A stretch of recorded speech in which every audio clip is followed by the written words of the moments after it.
Did Tony Soprano really get taken out by New York? Or did he quietly arrange his own execution years earlier? Forget the FBI. Forget Phil Leotardo. The real story is much dumber and much darker. Tony systematically killed or discarded every single man who could have actually kept him alive. Richie, Ralphie, Tony B, Feach, Furio, Christopher, one by one, gone. Not because they were useless, but because they were too useful, too dangerous, too independent. The exact kind of men you want standing next to you when New York decides it is finished being patient are the ones Tony personally removes. By the time Phil goes to war, what does the great boss of North Jersey have left? Paulie, who is openly terrified of a cursed promotion? Benny, who is suddenly brave enough to talk back? A crew that ends up hiding in a safe house because there is no one left to send into the street. So no, the tragedy is not that Tony was outplayed by smarter enemies. The tragedy is that he hollowed out his own army to protect his ego. Did Tony Soprano kill his own survival? Let us start with the first man whose death signed that sentence. The most revealing sign that Tony Soprano is headed for the scrap heap is not the members-only jacket, the jukebox, or the famously abusive cut to black. It is Paulie Walnuts saying no. The consummate toady, a man whose entire survival strategy consists of flattering the boss and avoiding any whiff of disloyal association, suddenly refuses a promotion he would normally crawl over glass to accept. This is the same Paulie who on the boat reads Tony well enough to placate him and sidestep execution by massaging the boss's ego. He is not brave, but he is exquisitely attuned to danger. So when, in the finale, this perennial sycophant declines the April crew, it is not an act of principle.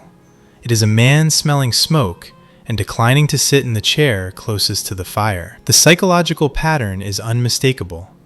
When an alpha male's power is stable, the subordinates overperform their submission.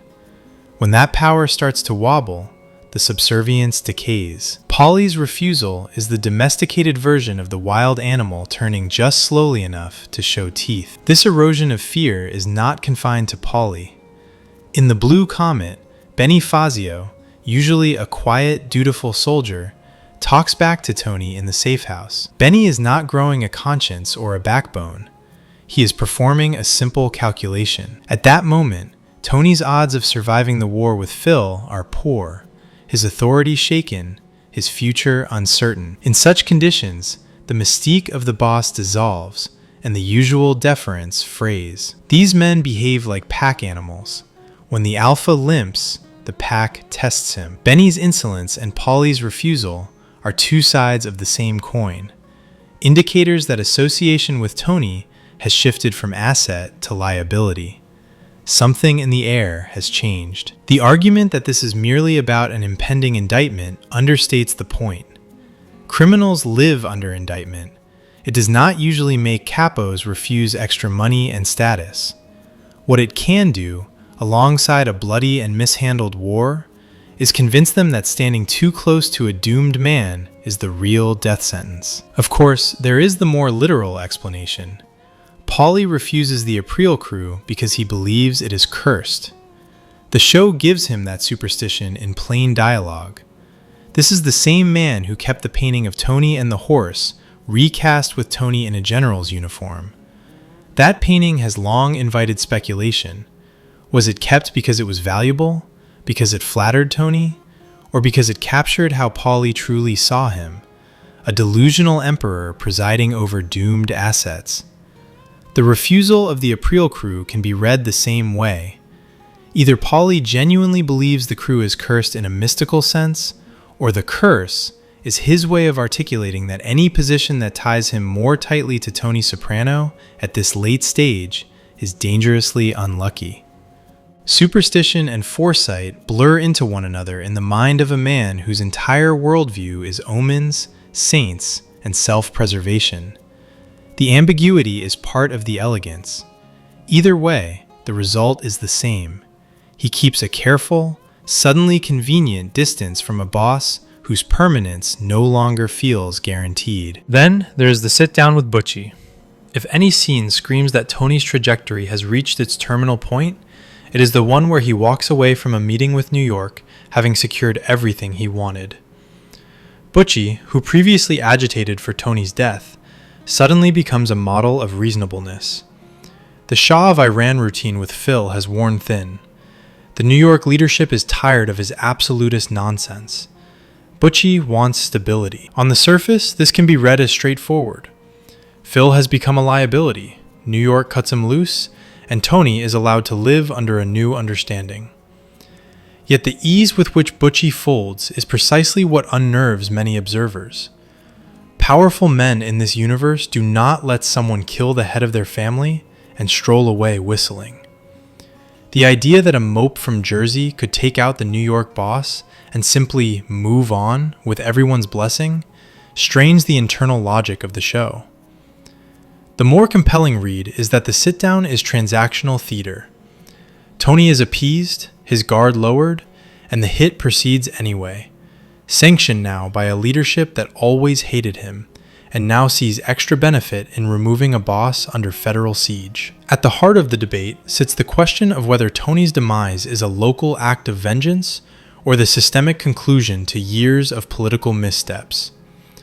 On the one hand, New York has every institutional motive to get rid of him. Carlo has flipped, and a RICO case has been painstakingly built. Once a close associate begins to talk about murder, the boss becomes radioactive. A man in Tony's position knows too much, and worse, by the final episodes, gives every impression of being exhausted by the life.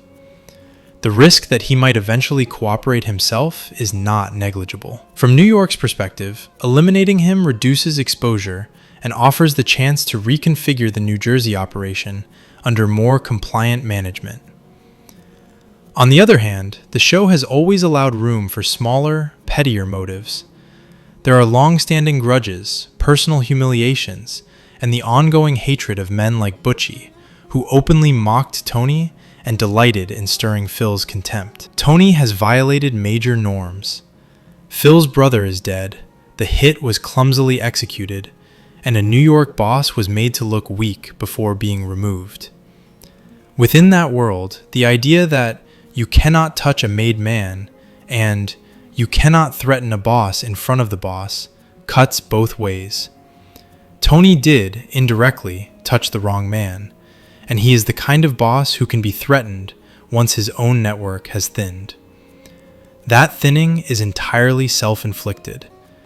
Tony's strategic masterpiece, if it can be called that, is the systematic removal of nearly every dangerous man around him. He disposes of Tony B, allows Richie to be taken out, kills Ralph, snuffs Christopher, and neutralizes Feech. Add Furio's disappearance, and the picture is simple. By the time Phil goes to war, the Soprano family has almost no truly formidable animals left. When Phil's people come for them, they retreat to a safe house because there is no one left to send into the fray. The irony is brutal.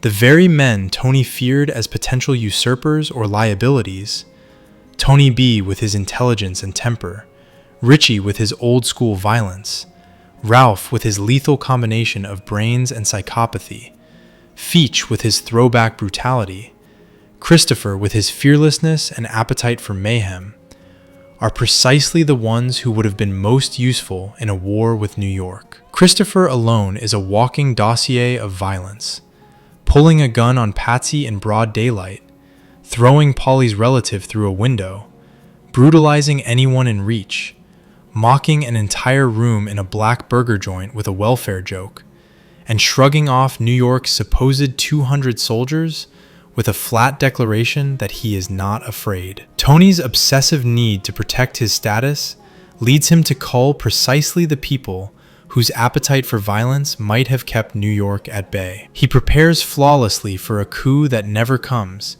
and leaves himself unarmed for the war that does.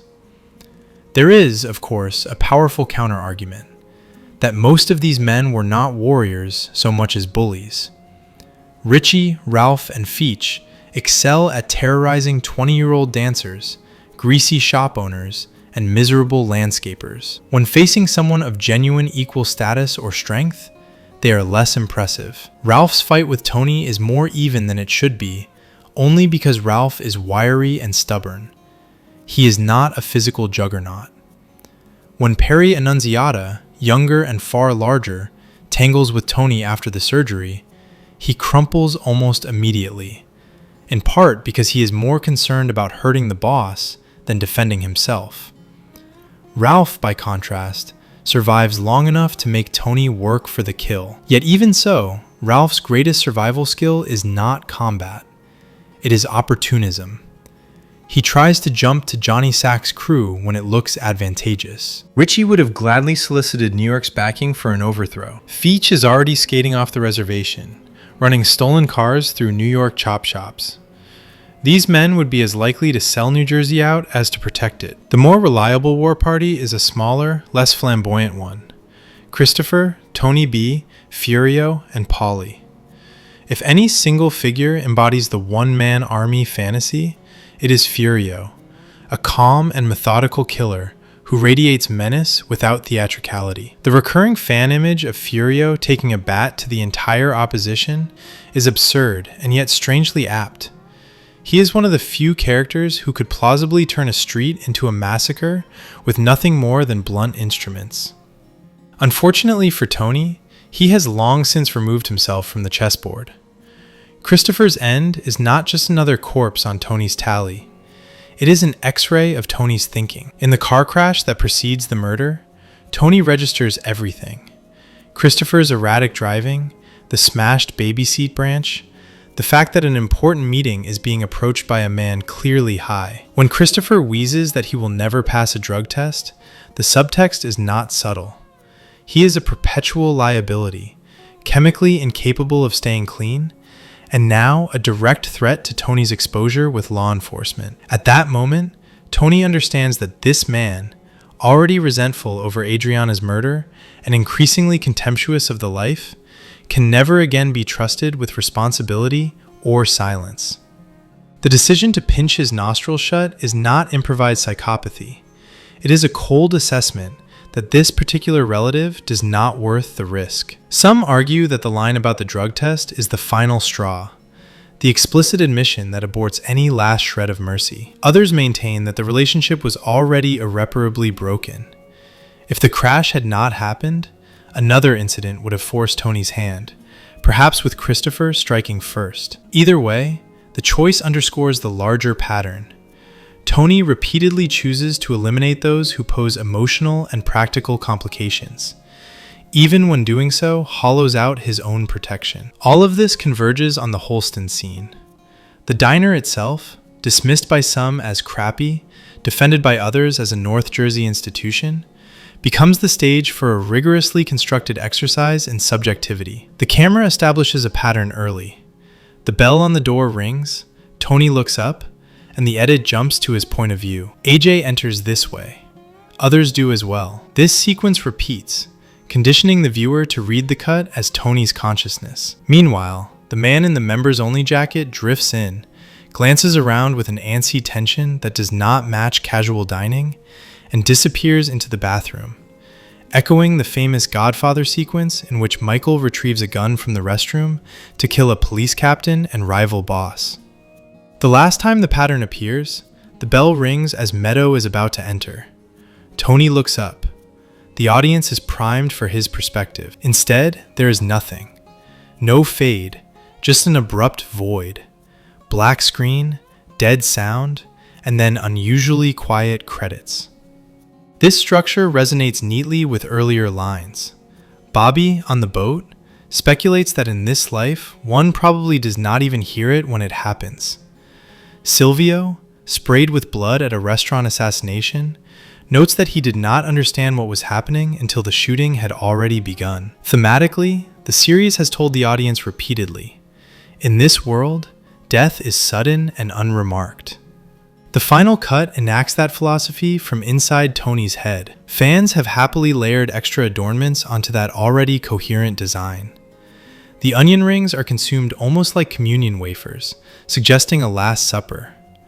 The choice of music, the change in wall art from previous episodes, every background extra, each becomes ammunition in the quest for airtight proof. Armed with half-remembered film theory and a heroic confidence in symbolic literacy, enthusiastic viewers insist that the production team would not alter a poster, a picture frame, or a song choice without encoding a secret message. Sometimes these details enrich the reading. Sometimes they simply demonstrate the human need to turn ambiguity into a scavenger hunt. Still, one coherent interpretation emerges. Tony dies in a cheap-seeming but actually iconic diner, empty-handed, eating onion rings. No operatic shootout, no balletic hail of bullets, just the graceless, untelevised way most people leave the world. The narrative refuses him a heroic exit because he has not earned one. The banality of the moment is the point. Standing against this are those who insist that the entire exercise is not a puzzle, but a refusal. According to this view, the Tony definitely got whacked proclamation is the lowest form of conversation, a demand that art behave like a police report. David Chase has been chronically misquoted as admitting that Tony dies. In reality, he has defended the ending's ambiguity. In later remarks, he has mentioned that he did not want to give the audience the satisfaction of watching Tony murdered. Some interpret that as confirmation that the off-screen death still occurs. Others take it as proof that the story ends before any such event takes place. In this reading, Tony does not die because a bullet enters his skull. Tony dies because the showstopper cut to black ends his narrative existence. Once the camera no longer follows him, he ceases to matter in precisely the same way Dexter from a cartoon ceases to matter when the credits roll. The viewer is meant to sit in the anxiety of not knowing, to feel that any number of futures, the indictment, the hit, the quiet slide into irrelevance, are equally plausible. Naturally, the refusal to provide an answer has done nothing to stop the speculation about who, exactly, might have pulled the trigger that may or may not have been fired. One popular theory assigns responsibility directly to New York. Butchie arranges the killing after the sit-down, using the apparent reconciliation to let Tony relax before removing him and absorbing the lucrative parts of Jersey. Another version hinges on Carlo's cooperation with the feds. Once New York learns that Carlo is talking, Tony's potential as a witness becomes intolerably risky, so the family preemptively neutralizes him. The logistical question of how anyone knew Tony would be at Holsten's invites a different line of suspicion. One scenario places Patsy Parisi at the center, quietly harboring resentment over his twin brother's murder and leveraging his son's relationship with Meadow to discover the meeting place. In this version, a friends of ours solution emerges. Someone from within Jersey helps New York with location and routine, while the Italians do the actual greaseball work, the way it would be done among the 5 families. The perfectly still trees in the outdoor shot when Carmela announces Holsten's has been interpreted as symbolic of Tony's stalled momentum. His own wife unwittingly helps pick the venue where the long suspended axe finally falls. On the opposite end of the seriousness spectrum sit the deliberately absurd theories. The Russian from the Pine Barrens, still staggering around with a missing chunk of skull, returns for revenge. Some street gang like the Vipers does it. Meadow herself is the assassin. Long-forgotten minor characters appear out of nowhere to exact justice. These readings understand, at least implicitly, that the argument has entered self-parody. They mirror the exhaustion of those who cannot endure yet another forensic breakdown of the cut to black. It is no accident that phrases like, "cannot have this conversation again," recur whenever the topic surfaces. The discourse has become its own running gag, a meta-Sopranos subplot in which fans behave exactly like the characters they analyze, rehearsing old grievances, parsing half-truths, circling the same unresolved business for years. Beneath the noise, one consistent theme keeps resurfacing: the cost of Tony's leadership style. The case that he had it coming does not rest solely on his moral rot. That is taken as a given. It rests on the practical consequences of his narcissism. By killing or alienating nearly every genuinely dangerous subordinate, he ensures that when real external danger arrives, there is no one left who will take a bullet for him. The only people who might have remained loyal unto death are ironically the ones he either murdered or drove away. His most clear-eyed defender in the end is Federal, the agent who, unlike his blood relations, at least exhibits a perverse professional respect. Everyone else is calculating, frightened, or bored. Paulie looks for omens and curses, but what he is really tracking is risk. Benny pushes back because fear has been replaced by exasperation. Butchie plays diplomat because it costs him nothing. Whether Tony lives or dies, New York gets paid. Even Carmela, choosing Holsten's by consensus, unknowingly participates in placing the final marker on her husband's trajectory. Whether a bullet exits that bathroom and passes through Tony's skull is almost beside the point. By the time the bell rings and the screen cuts to black, the boss is already reduced to a man who must peer nervously at a door every time it chimes, who has hollowed out his ranks, who sits at a table with his damaged son and anxious wife, pretending that onion rings are a family ritual instead of a last meal. The show leaves him frozen in that moment of suspended dread, then removes him from view. Some will insist that this means he is unequivocally dead, the editing and foreshadowing having made the case. Others will cling to the comfort of perpetual ambiguity, arguing that the point is that nothing definitive is shown.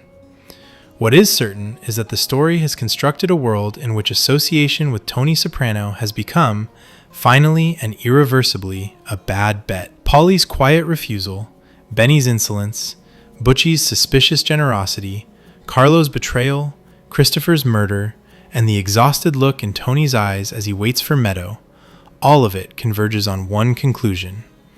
Everything comes to an end. The only real afterlife here is the endless argument, the ongoing audit of camera angles and character motives, as viewers replay the final minutes and try, once more, to decide whether the boss of New Jersey hears the shot or just the bell. Subscribe for more analyses of characters who think they're in control right up until the world informs them otherwise.